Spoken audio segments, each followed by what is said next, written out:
Eu sei como é, você não sabe mais o que fazer diante de tantos problemas da vida, não é? Às vezes, a resposta para a culpa, para as brigas, para os problemas familiares está bem aí na sua frente. Mas você sabia que existe sempre um personagem que passou exatamente pelo que você está passando agora? Problemas familiares, por exemplo, sempre existiram. Mas eu garanto, você não é o primeiro, nem o único a passar por isso. Agora, o que fazer para sair dessa situação? O mais garantido é aprender com os erros e acertos de homens e mulheres que viveram muito antes de nós. A Bíblia registra os eventos do passado justamente para nos ensinar sobre o presente. Então, por apenas R$ 59,90 por mês, você pode acessar a Bíblia Comentada com Rodrigo Silva, onde eu estudo a Bíblia semanalmente com quase 7.000 alunos. E, de quebra, você ajuda na construção do Museu de Arqueologia Bíblica do UNASP. Então, quer saber mais? Acesse o link. Eu aguardo você. Sempre que levo os grupos ali, a menos que os padres não deixam, eu faço questão de levar na Gruta de São Jerônimo.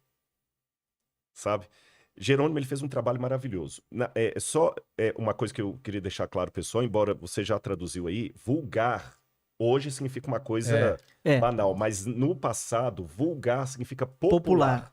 Tá certo? Porque o pessoal fala assim, ó, vulgo nome, o nome popular. E, na verdade, São Jerônimo, ele fez uma situação ainda mais complicada do que simplesmente traduzir. Ele tinha que corrigir. Porque havia já algumas traduções em latim antes de Jerônimo, mas que estavam muito mal traduzidas.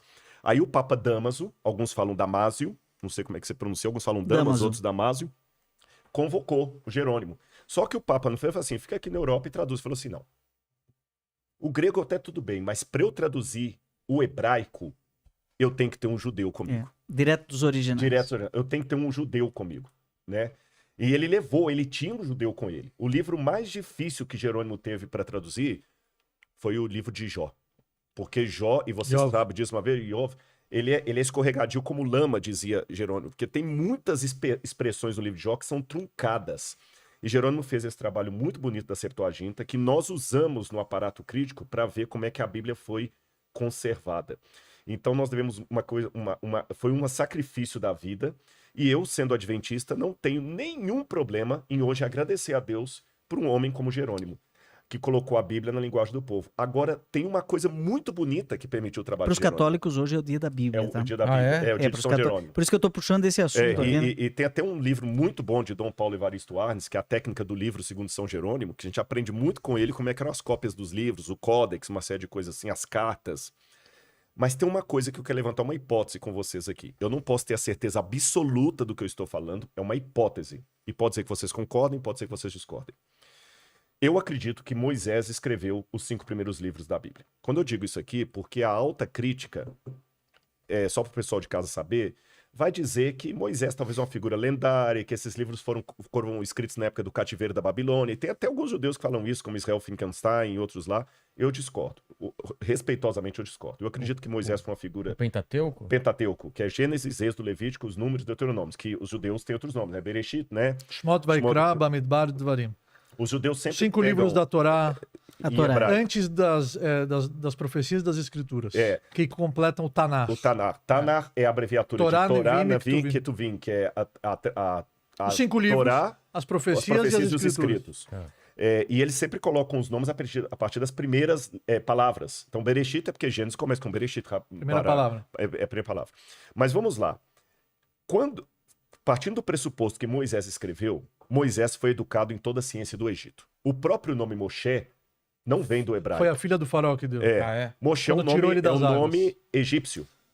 Minamai Meshitiu. Ela tirou ele das águas. Eu te tirei. E eu trabalho com uma hipótese que o êxodo aconteceu durante a 18ª dinastia. E na 18ª dinastia, todos os faraós tinham um nome terminado em Mes. Tutmes. Ou Amose. Mes ou Mose é o mesmo nome em egípcio. Significa nascido de. Só que esses faraós todos que tinham o nome de nascido de, tinham o nome de uma divindade egípcia antes. Amose, nascido do deus A, deus da lua. Eles se consideravam deuses. Exatamente. Tutmoses, nascido do deus Tot, o deus escriba. E Moses, nascido de quem? Eu presumo que quando ele teve consciência das suas origens judaicas, hebraicas, é mais correto que judaicas, hebraicas, ele aboliu do nome dele o nome da divindade egípcia. E ficou apenas Moses, que Moses ou Mes, que em hebraico é Moshe. E aquela questão, vou chamá-lo Moisés porque das águas eu tirei, tem muita polêmica entre os epigrafistas. Será que Moisés tem a ver com Maim, a água e tudo? Uma das possibilidades é que talvez o nome dele fosse Rapimose, porque ela tirou do Nilo, e o Nilo era um deus sagrado. Mas ele aboliu, ele rejeitou essa tradição judaica, essa tradição egípcia. E olha que interessante, ele vai para o deserto. Fica 40 anos no deserto para esquecer a cultura egípcia na qual ele foi criado depois que ele saiu das mãos de Joquebede.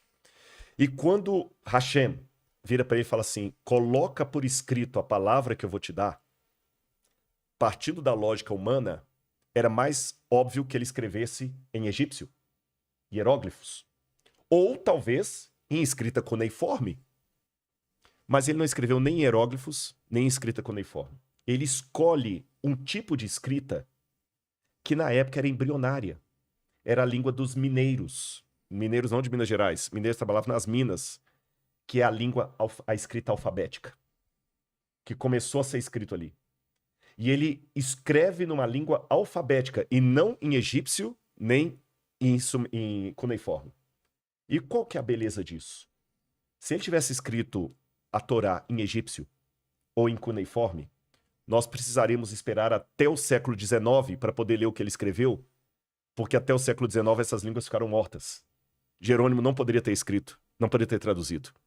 Mas pelo fato do Espírito de Hashem o inspirar a escrever em língua alfabética, a escrita alfabética nunca se perdeu. De modo que o hebraico sempre pôde ser lido. Mesmo quando o povo judeu ficou perdido no mundo, o hebraico podia ser lido.